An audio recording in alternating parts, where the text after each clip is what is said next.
Olá, sejam todos muito bem-vindos à Vera. Essa é a nossa primeira série, uma parceria entre a Rádio Sintonia SD e a TV SD+. Eu recebo convidados para um bate-papo descontraído e com muitas curiosidades e, claro, muitas verdades sobre cada um. Vem com a gente! Hoje eu recebo meu amigo Tiago Guimarães. Tiago, que é aqui de Santos Dumont, músico, compositor, educador, pai das... Cecília e da Laura. Da Cecília e da Laura. Tiago, seja sempre muito bem-vindo. Obrigado, por ter aceitado o nosso convite, para essa entrevista. E vamos lá. Tiago, Tiago é uma das pessoas que mais trabalham com a música, aqui na nossa cidade. Há alguns anos, não é isso, Tiago? Tem bastante tempo, viu? Não só com a música, mas com a cultura. Tem outras pessoas, várias pessoas, na verdade, que trabalham junto, Aqui em Santos Dumont, graças a Deus, é um celeiro de músicos. E a gente tem essa sorte, de ter, não somente na arte da música, mas também em outras artes, várias pessoas com diversos talentos, assim. Então, é meio que fácil trabalhar com arte aqui em Santos Dumont em meio a essas pessoas. Tiago, quanto tempo já de música, como músico? Quanto tempo? De música como músico? Eu não me lembro... acho que eu nasci músico, ou nasci alguma coisa relacionada à arte, E aí, dentre as artes, eu escolhi a música. Mas eu não lembro realmente quando eu tive essa centelha da música. Isso eu não que eu tive, queria saber. Eu não lembro. Porque o que eu lembro é que a primeira faísca de lembrança que eu tenho relacionada à arte foi uma câmera fotográfica que me deram, que era uma esticadinha assim, e ela não tinha nem filme, ela só batia o flash. Eu ficava tão fascinado com aquilo. Não tinha filme, não revelava nem nada, mas eu ficava apontando e ficava tirando foto, assim. E aí depois eu lembro que eu ganhei Você já viu aqueles estojinhos que tem lápis e borracha? E aí tem uns números, e cada número é uma nota musical. Não me lembro. E aí tinha uma sequência de notas que eram os números e faziam música, E aí eu ficava criança fazendo a combinação para fazer a música. Eu lembro daquilo direitinho. Assim. Isso, você se lembra qual era a sua idade? Eu tinha uns 7 anos. 6, 7 mesmo? anos. Ou seja, lá atrás lá mesmo, atrás, desde lá o atrás, início. lá atrás. E como é que você foi para a música? O que eu quero saber? Como é que você se descobriu lá na música? Falou, é isso que eu quero fazer. Eu descobri na música? Eu acho que foi no conservatório. Mas no conservatório eu acho que eu não me interessaria tanto se não tivesse um preparo artístico antes. Na minha igreja a gente tinha um grupo de teatro e um grupo de coreografia. E aí eu participava do grupo de teatro também. Então toda essa vivência de coreografia, de teatro, eu peguei uma aula de violão. Foi o primeiro instrumento que eu tive uma aula, foi com uns 9 anos, Claudinei, que ele morava em frente à minha casa e tocava violão. E aí ele me ensinou algumas notas, foi um curso de 3 meses, assim, coisa, E aí eu fiquei encantado com aquilo, mas eu tinha uns 8, 9 anos, E aí um dia eu lembro direitinho, eu estava em casa, aí minha mãe falou assim, olha, tem um conservatório, queria te colocar lá. Eu não sabia o que era conservatório, parecia que era um negócio de conserva, E aí era o conservatório da cidade. A minha mãe me colocou lá, eu fiz o curso de piano e saxofone, eu tinha 11 anos de idade. O conservatório é Johann Sebastian Bach, que hoje é? O SEMAN. Que hoje é o SEMAN. Ô, Tiago, falando da sua mãe, irmãos, todos mexem com música, não só você? Bem, quando eu comecei o conservatório, a minha irmã começou também, meu irmão também. Mas eles não continuaram, assim, partiram para outras áreas, A minha mãe, ela é a Fran, Sim. A exímia costureira, assim, da cidade, bem famosa, assim, com relação ao trabalho dela, muito, uma agilidade com o tempo, Uhum. E quando ela falou que ia me colocar nesse conservatório, eu não sabia o que era, cheguei lá, tinha a tia Rejane, que era a professora de flauta, e a minha primeira professora de piano foi a Josi. E aí, quando eu entrei, mas eu era muito malandro, assim, sinceramente. Não dá pra gente, disfarçar e falar assim, não, eu era muito estudioso, mas não era nada. Eu comecei não dando conselho para as pessoas não serem estudiosas, nada disso. Mas eu lembro que a tia Rejane, quando batia 3, 4 para a gente tocar, eu tocava música, aí era uma turma que tinha outros músicos, Quando eu acabava de tocar, o outro tocava, eu pedia para ela para eu ir no banheiro, só que eu não ia no banheiro. Aí eu ia no... Porque você sabe onde que é o conservatório? Sim. Em frente. Aí tem aquele estacionamento. Sim. Tem um barranco assim em cima, que tinha um pé de ameixeira. E aí eu tocava a música, na hora que acabava, aí passava pro colega do lado, eu falei, tia Regiane, posso ir no banheiro? Pode. Aí eu saía, eu ia lá, aí subia, pegava a ameixa, voltava com um saco de ameixa, tia Regiane, saco de ameixa. Aí comia uma ameixa, assim. Eu era assim, meio malandro. E me fala uma coisa, já que você falou do CEMAN, é muito importante para a cidade, né? Não, é qualquer movimento institucionalizado que tenha, por exemplo, um grupo que abre uma instituição que ensina arte, qualquer um. O CEMAN é um, e vários outros, qualquer um que abre uma sala e fala assim, vou ensinar teatro, vou ensinar dança, vou ensinar música, vou ensinar artesanato. Qualquer um é muito importante. O CEMAN, que foi conservatório, né, é muito conhecido porque já tem muito tempo, né? Tem seu Toninho Faria, um dos fundadores, o cabeça, né, dos fundadores, teve outros também. Tiago, quando aluno, você imaginou que seria hoje professor no CEMAN? Mas a gente não imagina nada, né? Não dá para imaginar nada. Eu, graças a Deus, assim, ou por uma sorte do destino, nunca trabalhei com nada a não ser arte, no caso a música, né? Eu lembro que quando eu estava saindo do Polivalente, formando, o seu Toninho me chamou e falou assim, olha, ano que vem você vai formar, você quer assumir aqui o posto de professor de saxofone? Aí eu já estava tocando a orquestra dele, né, né, fazia vários movimentos com o saxofone, mas o saxofone, ele veio, a gente pulou uma etapa, né, eu comecei com flauta e piano no conservatório com 11 anos. Com 11 anos, mas o saxofone veio depois. O saxofone, eu lembro direitinho, eu estava varrendo o terreiro lá de casa e tinha uma aluna da minha mãe de costura que chama Simone. E aí a Simone falou assim, ô Frane, o Thiago está estudando no conservatório flauta, ele não quer tocar flauta doce lá na banda 1º de Maio, não, que eu sou? Ela era clarinetista da banda, né?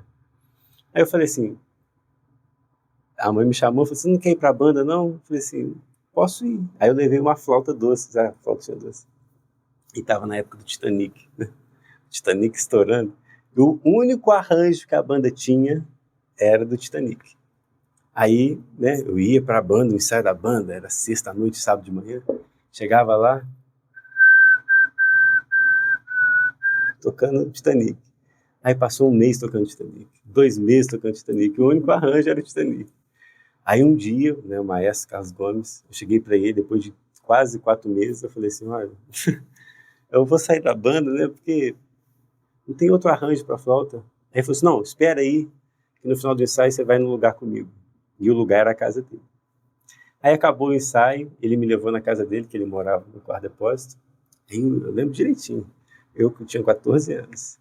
A gente entrou na casa dele assim, aí ele falou assim, olha, vem cá. Aí ele entrou num quarto, abriu o quarto, tinha uma mala preta, enorme assim. Ele falou assim, abre aí. Aí eu abri, era um saxofone tenor prata, da Veril. Eu falei, nossa, é um saxofone. Você é um saxofone. Eu lembro, quando abre uma caixa de saxofone que vem um cheiro de guardado, eu lembro exatamente desse dia. E aí quando eu vi aquele saxofone, eu falei assim, nossa, que bonito esse saxofone. Ele, pois é, pode levar para você. Você vai estudar com esse saxofone. Eu tinha 14 anos. Eu sou magrinho, mas com 14 anos eu era mais magrinho. E aí eu peguei o saxofone tenor, que é um saxofone maior desse tamanho. Eu não aguentava carregar. Aí eu colocava ele aqui assim, ó, ia carregando. E aí levei para casa. Mas toda vez que eu saía de casa e ia para a banda, eu era zoado, assim, pelas pessoas da rua. As pessoas falavam assim, o que você está carregando aí? Matou quem? Eu quero parecer um caixão, né? Eu levava um caixão, assim. Aí depois de um mês, assim, eu falei assim, não vou aguentar esse saxofone, não. Tava gostando do sax. Falei, ô, Carlinhos, você não tem um outro instrumento menor pra você dar, não? O sax é bonito, gostei demais. Eu falei, não, tem um trompete. Aí me entregou um trompete. Aí eu peguei o trompete, assim, falei, nossa, caixa leve, esse é o meu instrumento. Aí cheguei em casa, não saía nada. Tocava, saía um sorriso. Falei, não, esse não é meu instrumento. Aí pedi o sax de novo. E aí eu fiquei com esse sax um tempo, assim, na banda. Aí com esse sax, eu comecei a estudar no conservatório com o Titico, que é o Newton, grande professor. E aí, dessas aulas, eu fui chamado para tocar na orquestra do Seu Toninho. Ô, Tiago, me fala uma coisa. Qual foi o maior desafio que você teve, entendeu? Como músico, tá? Para poder começar a ser com música. Porque tem história da cirurgia, né? Como é que foi isso? Ah, da cirurgia? Então, aí tocando em orquestra, né? Tocava na Orquestra Cassino Royale em Juiz de Fora, do Apolinário, maestro Apolinário, tocava aqui na Orquestra do Seu Toninho, já dava aula no conservatório, tinha um grupo Mirante, que era um grupo instrumental, a gente excursionava, a gente foi aprovado no projeto que chama Projeto Raízes, e a gente excursionou em Minas Gerais, em várias cidades, João Molevade, Dionísio, enfim, com um grupo instrumental. Tava assim, eu tinha assim, 19 anos, no auge, assim, mais ou menos, do que eu queria para a música, né? Tocando em orquestra, tocando música instrumental, era o que eu queria, dando aula. Aí entrei na Bituca. Eu ia falar sobre isso. Entrei na Bituca, 1 ano de Bituca. Aí, Bituca foi uma informação assim, muito forte para mim. E aí, quando finalizou 1 ano, em janeiro, eu comecei a estudar muito, assim, mas muito. Horas e horas por dia. Teve um dia que em casa... Para quem não sabe, é a Faculdade de Barbacena. A Faculdade de Música. De música. A universidade. É, a universidade, é. E aí, em janeiro, eu peguei o saxofone, assim, um dia, estudando muito. Na hora que eu fui soprar o saxofone, me deu uma dor de cabeça, assim. Aí, mas muito forte. Falei, nossa, não, hoje eu não vou tocar, não. Amanhã eu toco. Aí, passou um dia, eu peguei o instrumento. Na hora que eu fui soprar, 5 minutos, a dor de cabeça voltou. Falei, não, tem um negócio errado. No terceiro dia, a mesma coisa. Aí eu fui no médico. Aí o médico foi e fez um encefalograma, fez não sei o que lá. Não, tá tudo certo. Um dos médicos falou assim, por que você não vai no dentista? Eu falei, dentista? Não, por que não? Vai no dentista. O maxilar, ele era para frente, assim, né? Mas esteticamente não me incomodava. Quando eu fui no dentista, um dentista daqui falou assim, olha, você tem que fazer uma cirurgia porque a sua mordida está errada. Quando você toca o saxofone, falei do sax, né? Dá uma dor, né, por reflexo aqui, então sempre quando você tocar o saxofone vai dar essa dor. Ou você convive com remédio a vida inteira com dor, ou você faz uma cirurgia que chama bulbo maxila. Aí eu não acreditei muito nesse dentista. Aí fui em outro, aqui. Falou a mesma coisa. Aí não acreditei. Muitos desafios. Não, aí eu fui em outro. Aí ele falou a mesma coisa. Eu falei assim, olha, eu não aceito uma cirurgia, porque no rosto uma cirurgia assim. Aí eu procurei em Juiz de Fora um especialista em bulbo maxilo. Eu vou nele. Chama Lucas Nardelli, lembro até hoje. E aí um dia, marquei, esperei um tempo, né? Aí um dia era agendado. O dia que eu entrei no consultório dele, ele nem botou a mão em mim. Na hora que eu entrei no consultório, ele falou assim, meu amigo, o seu caso é cirúrgico. Ele me olhou assim. Eu falei, não, me explica isso aí. Aí expliquei para ele, ele me deitou e falou, isso aqui, não sei o que lá. Vai ter que fazer uma cirurgia, existe um pré-operatório que você vai ter que organizar os dentes para fazer a cirurgia, né? E aí, esse pré-operatório dura 1 ano. Falei, cara, 1 ano. Ele falou assim, nesse período, você vai ter que evitar tocar o saxofone, parar de tocar sax. Falei, mas como é que eu vou parar de tocar sax? Toco em orquestra, dou aula de sax, estou numa faculdade. Falei, uai. Aí o que eu fiz? E aí, o que veio, né? Não, você pensou, parou? Só, mas você imagina. Parou. Aí eu fui no Seu Toninho. Falei, Seu Toninho, eu vou ter que parar de tocar saxofone 1 ano. Eu posso continuar dando aula aqui? Ele, pode, você já tem o conhecimento, é só passar para aluno. Fui na Bituca, falei, olha, eu vou ter que trancar o meu curso, não vou sair da Bituca, eu vou fazer outros cursos aqui. Aí eu te falo um negócio muito importante que aconteceu. Posso continuar? A Bituca, pode. Então, eu parei com a orquestra 1 ano, né? Que era 1 ano. Era 1 ano. Um pré. Era o pré-operatório. E aí, isolei as orquestras, isolei o grupo instrumental, que tinha projetos pra caramba, isolei a Bituca, continuei dando aula sem botar a mão no instrumento. E comecei o pré-operatório. O que era para durar 1 ano, duraram 5 anos. Jura? 5 anos. Eu fiquei 5 anos sem tocar o saxofone. Mas então, você foi trabalhar com outros instrumentos. Na Bituca, aí eu fui pro piano, fiz arranjo, fui para a flauta, porque a flauta não precisava de embocadura muito precisa, assim. Era outro tipo de embocadura sem forçar, flauta transversal. Mas eu lembro direitinho, o saxofone no guarda-roupa, eu pegava o saxofone assim, sem colocar a boca, e ficava digitalizando assim o saxofone, a digitação do saxofone, e a lágrima, eu lembro, caindo assim, porque eu queria tocar saxofone. 5 anos. É a mesma coisa que você, como comunicadora, tivesse assim no seu ambiente natural, e você falasse assim para todos assim, olha, eu vou ficar 5 anos sem atuar como comunicadora e volto daqui a 5 anos. E como foi a volta? Não, aí a volta, aí foi a cirurgia, né? Não, durou 1 ano, aí depois eu falei, nossa, não deu 2 anos, 3 anos, 4 anos, 5 anos. No 5º ano, falou assim, você está pronto para a cirurgia, vamos marcar a cirurgia. Aí foi um marco da minha vida, uma cirurgia de bulbo maxilofacial, cortar o maxilar, deslocar o céu da boca e botar para frente. Quanto tempo sem conversar? Não, aí fiz a cirurgia, não vi nada, né? E aí, quando faz a cirurgia, depois que está tudo certo, desloca o maxilar para trás, um pouquinho para trás e o céu da boca para frente, aí encaixa. É que aí se encaixa, né? E aí amarra. Hoje em dia não amarra mais. Na minha época amarrava. Entrelaçava o aparelho assim, ó, todo, e aí só ele se alimentava com um canudinho. Colocava o canudinho tudo batido no liquidificador. E não podia falar nada.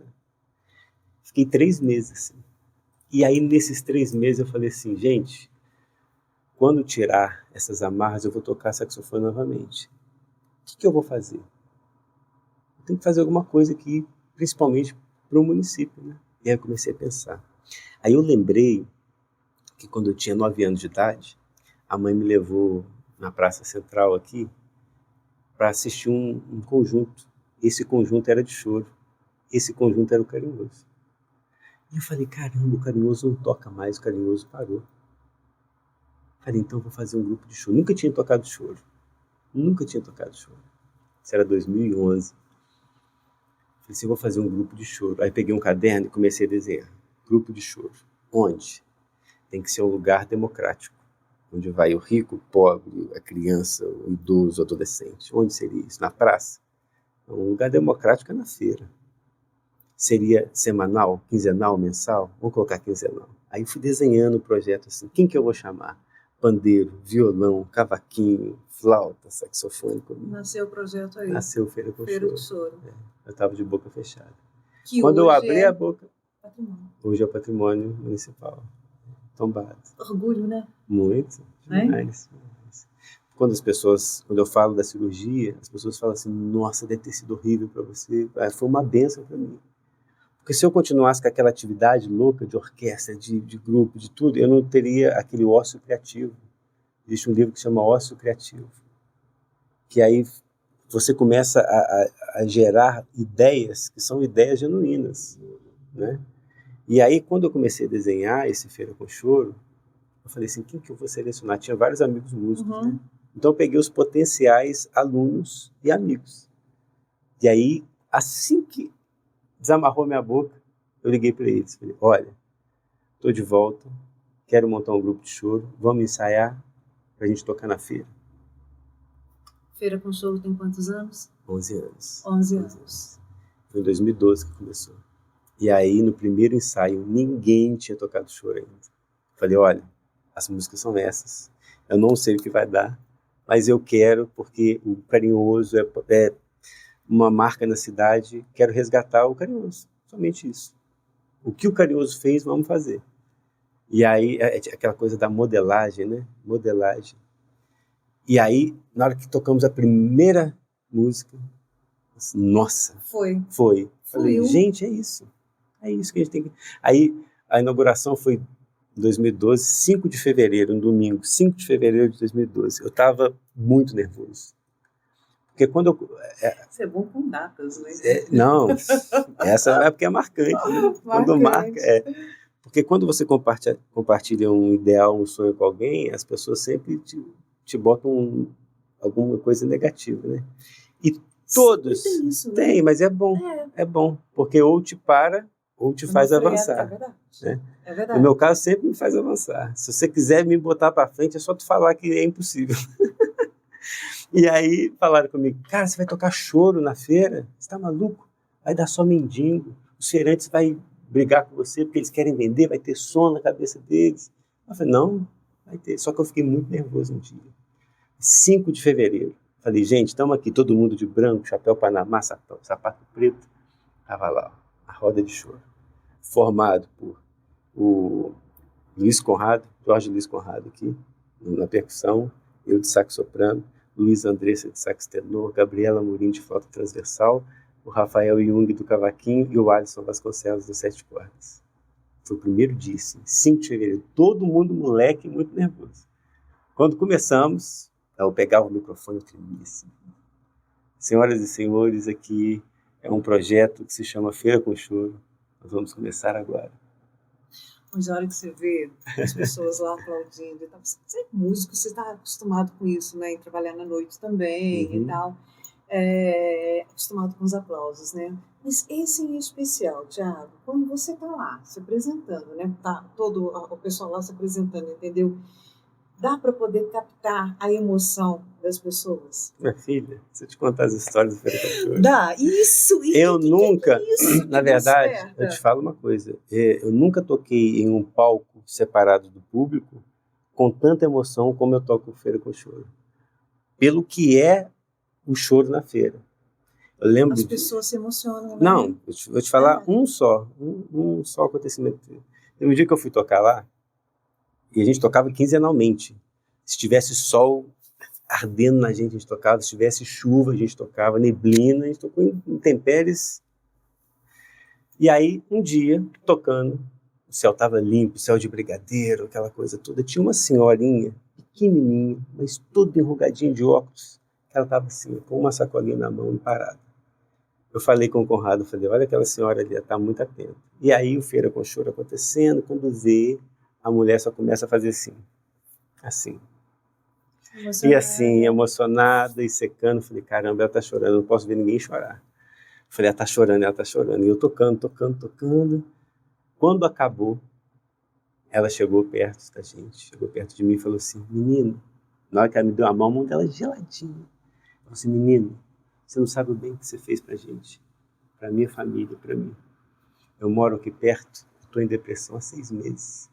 Eu sempre vejo vocês tocarem. Hoje, me deu um negócio de vir ver vocês tocarem. É a maior alegria que eu tenho em 6 meses de depressão. Nossa. Não, e aí a lágrima dela, assim, o que eu percebo na arte, num ambiente desse que é totalmente democrático, é que você abre uma porta.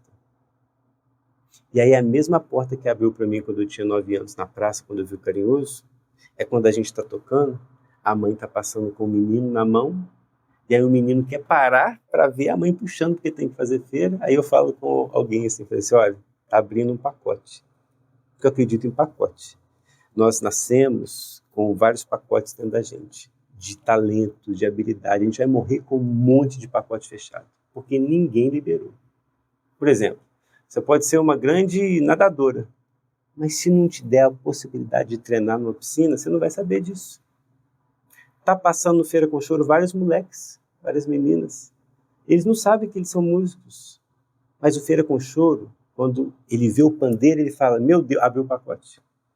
Quando a menina vê a flauta da Gabriela, a menina olha e fala assim, eu quero abrir o pacote. A possibilidade que a gente tem de abrir pacotes com arte é imensa. Como é que você vê a arte aqui em Santos Dumont? Santos Dumont, extremamente rica. Extremamente rica.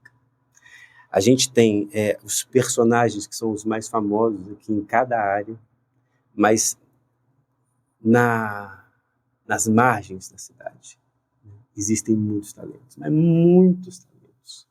Em 2014, nós fizemos um mapeamento cultural aqui no município, quando eu trabalhei na gestão. Eu sempre achei que a música é que dominava aqui, né? E aí nós fizemos um mapeamento cultural, uma parceria com o IFE. A gente em casa batia e falava assim, tem algum artista aí? Tem. Aí a gente listava, né? Quem que é o artista, o que ele fazia e tudo.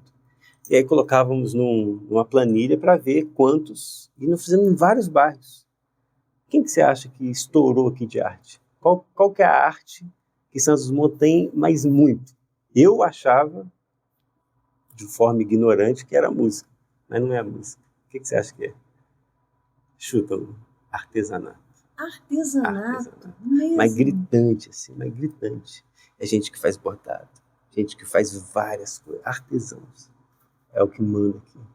Então, se quiser mudar qualquer cenário no município, você tem que saber o que o município tem. Verdade. Se eu fizesse uma política pública cultural sem um mapeamento cultural, eu faria vários benefícios para a música, achando que tem conservatório, 3 bandas, tem Fundação Brasil, a música está imperando. Mas não é a música. A música é ótima, excelente, assim como o teatro é dança, mas o artesanato aqui é gritante. Ô, Tiago, me fala uma outra coisa. Você está falando aí do artesanato, né? Olha como é que isso deu um boom para o turismo, né? Total, Não é? total. Não é? Na verdade, todas as artes, se alinhadas com a gestão pública, elas potencializam o turismo. Com certeza. Me fala uma coisa. Voltando só nessa história da Feira com Choro, essa curiosidade, né? Uhum. Essa senhora, ela volta outras vezes para poder ver? Eu nunca mais vi ela. Jura? Nunca mais, nunca mais. Mas esse dia foi o dia que marcou. Foi marcante. Existem personagens de Feira com Choro que foi do primeiro até o final. Eles estão assim. E assim, interessante é o seguinte, que é bom, né? Quando você vê que faz um bem para a pessoa, né? Muito não bom. tem dinheiro Não para tem, isso, não tem, não, né? não tem. E essa satisfação, não tem, ela é não maravilhosa. tem. Nós né? começamos com Feira com Choro, assim, totalmente gratuito. Aliás, a Feira com Choro, deixa eu falar da AMA, passar assim bem rápido. Mas o Feira com Choro foi o primeiro projeto da AMA. Porque não existia AMA. Quando o Feira com Choro deu certo, em 5 de fevereiro de 2012, eu juntei o pessoal e falei assim, olha, o projeto deu certo, né? Vocês viram que deram. Mas ele não pode ser realização Thiago Guimarães, não pode ser realização Grupo de Choro, tem que ser uma associação. Então nós vamos criar uma associação, e essa associação tem como objetivo resgatar o que a cidade perdeu. A AMA, ela veio unicamente para isso. E aí, nosso segundo projeto foi Mostra de Cinema. Porque aqui já teve muito cinema. Uhum. E nunca teve mostras de cinema na praça, assim. Então nós fizemos várias mostras de cinemas na praça. E aí o outro projeto foi o Degusta Dumont. Degusta Dumont. Porque o queijo do Rio. Quando foi? 2012. 2012. Teve 2012, 13, 14, 15, 16. O da Rui Barbosa, que foi o mais marcante, né, para as pessoas. Todo mundo lembra da Rui Barbosa. Se não me engano, foi 2016 ou... Acho que foi 2016. São coisas que poderiam entrar para o calendário da cidade, né? Muita coisa podia entrar. Muita coisa podia entrar, né? A gente fala, às vezes, nas entrevistas. Nossa, mas muita coisa. Muita coisa. Porque quando as pessoas falam das atividades da AMA, eu acredito que a AMA ela tem muito significado no município, mas existem muitas outras coisas. Muitas outras. Nós fizemos algumas entrevistas aqui, principalmente sobre esporte. Acho muito oportuno falar isso. Por quê? Porque o esporte em Santos Dumont também é riquíssimo. Rico, entendeu? Rico rico pelas escolas que tem, né? E a quantidade, entendeu? Por exemplo, tem o pessoal do jiu-jitsu, tem o pessoal da escolinha, tem o pessoal do futsal, tem o pessoal da Copa, entendeu? Então, quer dizer, imagine se tivesse um calendário para isso tudo. Mas não caberia, né? Não caberia. Você entraria no município e falava assim, hoje eu quero ver o quê? Mas não tem como ver um campeonato de xadrez, e ver uma apresentação de teatro, ou ver um chorinho, eu tenho que escolher. Eu acho que isso tudo ia trazer muito turismo para a cidade, muito. E aí ia alavancar todas as outras coisas, entendeu? Muito. Você vê um campeonato, vem aí 200 pessoas, entendeu? Isso movimenta o quê? Isso movimenta o comércio, isso movimenta a rede hoteleira, isso movimenta tudo. É uma coisa para se pensar, né? A gente sempre fala isso aqui. Concorda? Sempre fala. As pessoas aqui no município, eles sempre batem na tecla sobre o calendário artístico, né? O calendário cultural do município. E todo mundo levanta uma bandeira e fala assim, o futuro do município é o turismo. Todo mundo fala. Isso aqui é um jargão. Você já deve ter entrevistado alguém que deve ter falado isso. Aqui é turismo, Nossa. Aqui não sei o que é. Mas eu acho que antes... porque eu já cansei dessa fala já. Ela é uma fala super certa e verdadeira. Mas antes disso tem que ter uma coisa que é muito falha na região, assim, que eu acho que é a comunicação. Existe uma falta de comunicação que ela é prejudicial para todos os setores. Tanto o setor da gestão, quanto o gestor do executivo, do legislativo, do judiciário, da classe artística. Existe uma falta de comunicação. Eu acho que se você alinhar essa comunicação, tudo flui. Existe um livro muito legal. Quem sabe a gente ainda não consegue fazer isso? Não, quem sabe não, isso é urgente, funciona, né? Isso é urgente, mas é uma utopia. Né? Porque a falta de comunicação acontece em muitos lugares, só que aqui eu percebo que é muito mais frequente. Existe um livro, isso com propriedade. Existe um livro que é muito legal se as pessoas lerem, que se chama Ruído. E o ruído é que destrói tudo. Eu falo uma coisa e a pessoa transmite uma outra, e depois vai para o Luiz, vai para uma outra, e depois vai para o Michel, vai para uma outra. Entende? Então os setores, eles têm potenciais, só que são potenciais isolados. A falta é como se você tivesse, neurologicamente falando, vários neurônios em potenciais, mas com sinapse totalmente deturpada. Não comunicam um com o outro. Não tem comunicação. Não tem comunicação. Tiago, vamos lá. Eu quero saber o seguinte.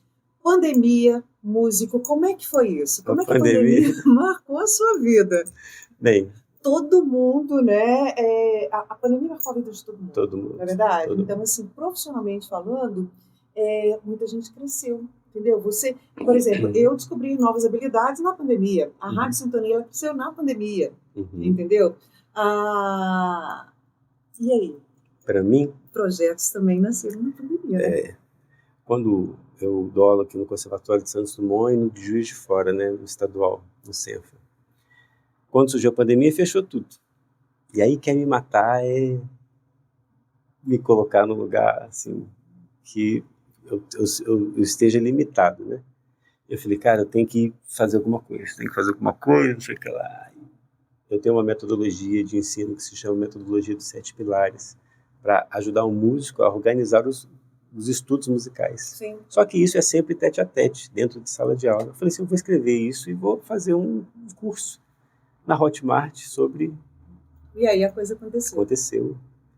Fiz todo o script, gravei o curso inteiro com um celular, gravei o curso inteiro, publiquei e comecei. Aí expandiu, assim, era aluno do Brasil inteiro. E foi nessa época também que você começou a fazer algumas entrevistas. Foi, mas você sabe disso. Inclusive você chegou a entrevistar o filho da Elis Regina. Exatamente. É isso? Mas aí nessa época eu falei assim, gente, eu falo de 7 pilares, que é sonoridade, técnica, repertório, improvisação, curiosidade, criatividade e interação. Aí quando eu comecei a lançar o curso, eu falei assim, eu vou fazer uma série de entrevistas, mas eu não posso falar dos 7 pilares, senão é muito egocentrismo, né? Eu tenho que convidar alguém de cada setor. Aí eu falei assim, eu estava tomando banho. Você sabe que o cérebro ele tem 2 modos, né, operantes. É o modo focado e o modo difuso. O modo focado é o que a gente está agora. A gente está prestando atenção numa coisa só, é a entrevista. Então a gente recebe a informação só em um lado do cérebro. O modo difuso é quando você está fazendo uma coisa automática. Ou seja, você está lavando louça, a gente vê aquela ideia, é o modo difuso operando, porque aí você tem acesso ao cérebro, várias regiões neurais. Você está viajando, você está na janela do ônibus, assim, ou do avião, aí você fala, nossa, que ideia, é o modo difuso. Eu atuo no modo difuso no banho, impressionante. Eu tomo banho, você também deve, em vários... É o modo difuso que acontece isso. E aí eu no banho, eu falei assim, gente, eu não posso levar essas lives sozinho. Tem que convidar alguém. Aí no banho eu falei assim, quem que eu vou convidar da sonoridade? Quem que eu vou convidar da técnica? Aí quando acabou, mas o que vinha na minha cabeça, o cérebro logo nos dá, aquele falou assim, mas essa pessoa não vai aceitar fazer uma live com você. Tipo assim, o Mauro Senise, eram grandes músicos. Aí sabe o que eu fiz?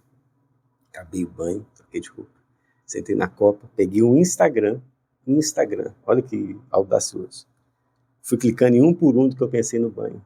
E são artistas assim que eu escuto desde criança. Meu nome é Thiago Guimarães, tenho uma metodologia dos 7 pilares, gostaria de convidar você para fazer uma live com o tema sonoridade. Enviava no direct do Instagram, não tinha e-mail nem nada. Aí enviei todos, são 7. E aí no dia seguinte, 10 horas da manhã, tinha o primeiro, não, pode marcar. Eu falei, não acredito. Aí o segundo, pode marcar, não acredito. E aí marcaram todos. Eu não acreditei. Que massa. E aí começou, com esses 7. Quando acabou essa semana, eu falei assim, gente, eu tenho que continuar. E aí foi. E aí completamos 100 entrevistas na pandemia. Olha isso. Tiago, me fala uma coisa. Voltando aqui, Onde é que você quer estar? Como é que você se vê daqui a alguns anos? Não vou nem falar daqui a 10 anos, não, mas daqui a alguns anos. Você já parou para poder pensar nisso? Já tracei tudo. Jura? Já, inclusive o final da AMA. O fim da minha gestão na AMA já está tudo traçado. Já. E como é que você quer estar daqui a 10 anos? Bem, como é que você se vê? O que eu percebi aqui no município, Vera, é que a gestão, ela tem, em algumas gestões, elas têm muita boa vontade, sabe? Mas a máquina em si, ela é prejudicial para o processo fluir. Entendi. De uma forma. E o terceiro setor, fundações, ONGs, associações, elas têm uma liberdade maior, né? Então, a AMA, ela é um modelo de projeto que ela possibilita você gerir projetos que o poder público poderia gerir. Então, na deficiência da gestão de projetos culturais nessa extensão, existem os terceiros setores. Então, nós vamos chegar no objetivo na AMA, em que ela mesma própria ela vai abrir editais para vários projetos culturais. E você sabe que, além da AMA, a gente tem a Abaquar. Uhum. Então, você tem a AMA, que ela faz gestões de projetos culturais, e a Abaquar, que resgata a memória do município. Então, se você pensar basicamente o que são essas duas, elas se completam. Porque você não consegue fazer nada, absolutamente nada, sem conhecer o passado. A Abaquar, ela rememoriza o passado. E a AMA, ela atua no presente, mas com um reflexo no passado. Em 2012, quando eu comecei a trabalhar com cultura, eu tive uma bênção, que é procurar quem trabalhou com cultura antes de mim. Assim, tipo assim, eu quero saber onde começar. E aí alguém falou assim, procura o Luiz Mauro. Isso é 2012, antes do Feira com Choro. Em janeiro, foi em janeiro, a gente começou em fevereiro. Procura o Luiz Mauro. Eu falei, quem que é esse Luiz Mauro? Luiz Mauro é os pesquisadores independentes de Santos Dumont, é uma figura, assim, um cara historiador, memorialista. Ele não gosta de chamar ele de historiador, é memorialista. Aí eu liguei para ele, falei, senhor Luiz Mauro, aqui quem fala é o Thiago Guimarães, eu queria conversar com o senhor, que eu estou com umas ideias na área da cultura aqui em Santos Dumont, posso conversar com o senhor? Ele, olha, eu não estou morando em Santos Dumont, eu moro em Barbacena, mas eu tenho uma casa no Shopping Campos Henriques, isso em 2012. Vá lá, no sábado à tarde, não sei o que lá, marcou a hora. Aí eu fui, não conheci ele. Aí subi lá, na casa dele, no apartamento dele. Sentei lá e falei, olha, a gente quer fazer um projeto que chama Feira com Choro. E a gente quer resgatar o carinhoso e tudo. Aí falei tudo, as minhas ideias, a gente bateu um papo. No final ele me deu uma bênção, que foi o maior aprendizado que eu tive na minha vida. Ele falou assim, olha, não tente inventar a roda novamente. Pegue de quem já fez e continue. Aquilo para mim foi um impacto tão grande, que desde aquele dia eu já sabia que tudo que eu fosse fazer no município, eu tinha que dar reverência a quem já fez. Tudo. Então, fez o Feira com Choro, é reverência ao carinhoso. Eu até arrepio aqui, ó, de verdade. Quando a gente fez o Grupo Exoroai, a gente chamou o Carinhoso para participar. E olha que eu arrepio mesmo. Eu lembro direitinho que um dos flautistas do Carinhoso era o Evaldo. Não sei se você conhece o Evaldo, que foi marido da Beth, professora de geografia.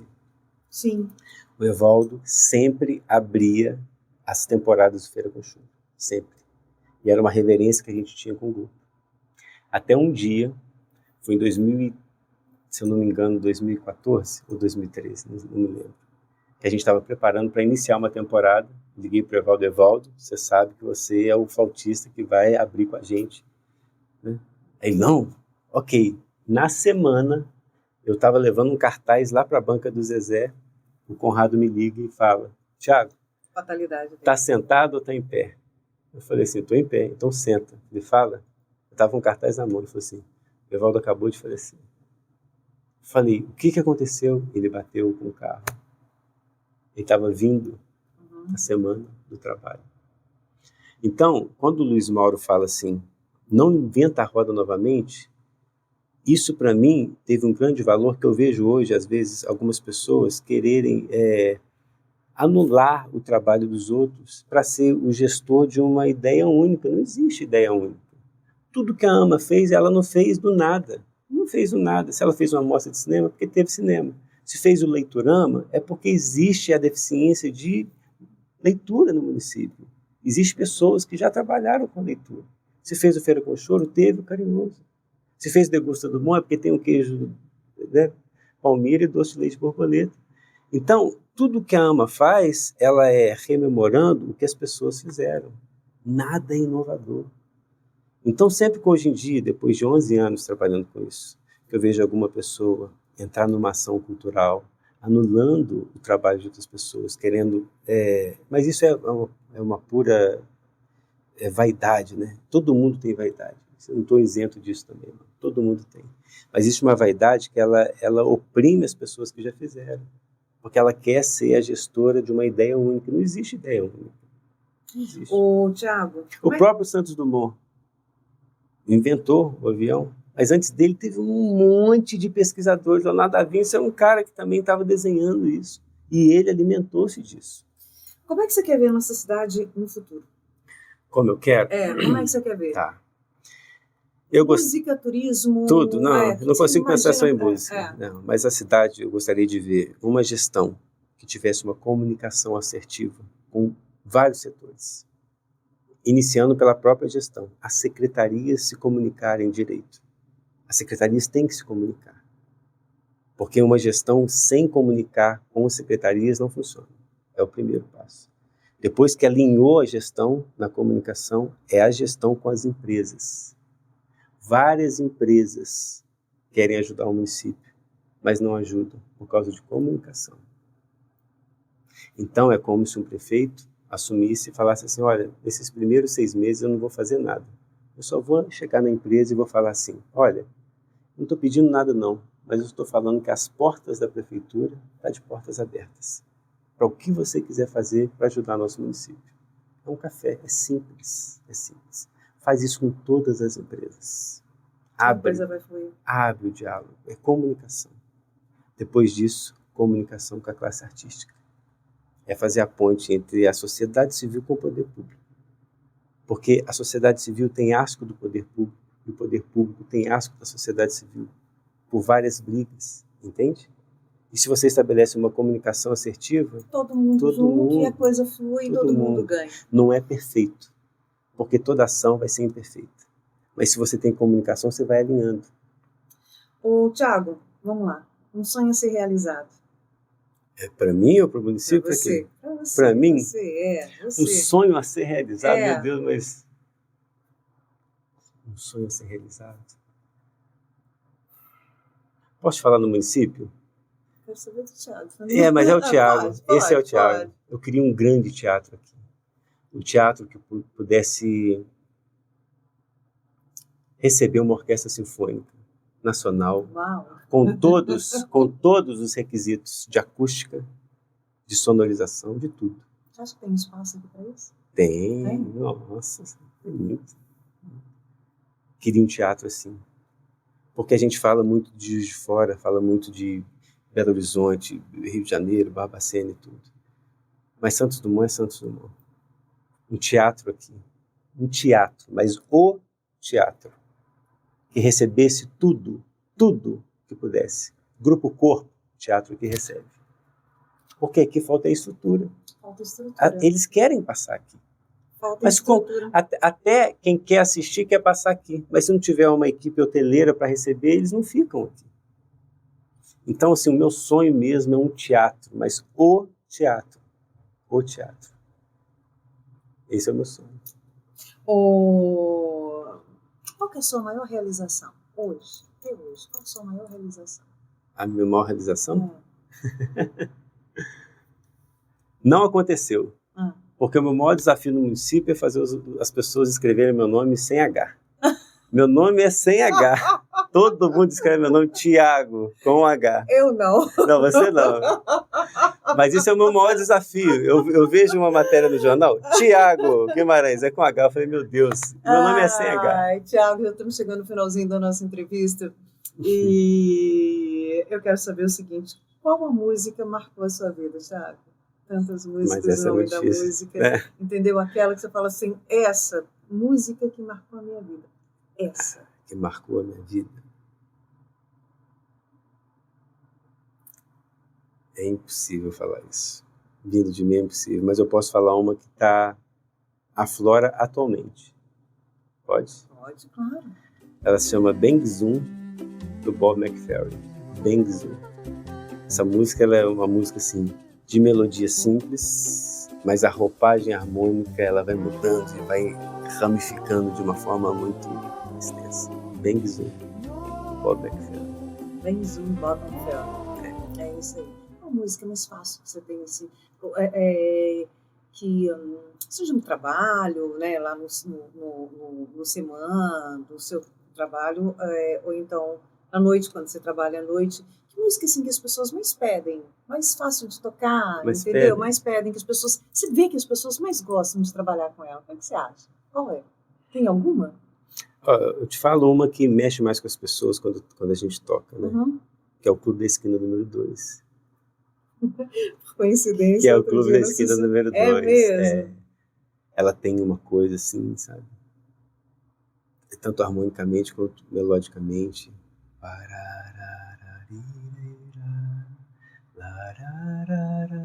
Ela vai levando assim. É o Milton, né? É o Milton, né? É o Milton. Oh, pra gente encerrar. Legado. Legado? O que tem? Legado. Você vê legado. O que você quer deixar? O que eu quero deixar? Tudo. Porque eu não vou levar nada. Deixo tudo. Não levo nada. Instrumento, projetos. Assim, todo mundo tem uma vaidade, mas se tem uma coisa que eu não tenho vaidade é das coisas que a gente criou.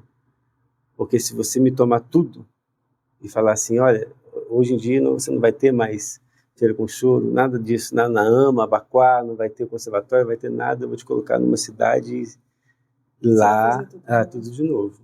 Tudo de novo. Você vai fazer tudo de novo. Então, quando a gente sair dessa terra, o legado é tudo que a gente deixou. É história, né? E é a história. É história. É o bom. E é o respeito. E é o respeito. Respeito. É o marcar a vida das pessoas, entendeu? Positivamente. Mas sempre com respeito. Como dessa senhora. Né? Eu não acredito, Vera, no a qualquer custo. Vou realizar uma coisa arduamente. Vou tirar isso, pisar nesse. Realizei isso a qualquer custo. Eu não acredito nisso. Não a qualquer custo, para mim não funciona. Eu também não. Eu acho que as coisas acontecem quando tem que... Quando tem que acontecer, foi de uma forma muito natural, é tipo aquela fala assim, não, ele fez, machucou um monte de gente, feriu um monte de gente, mas está fazendo. Não existe esse negócio de estar fazendo a qualquer custo, não. É sempre com respeito.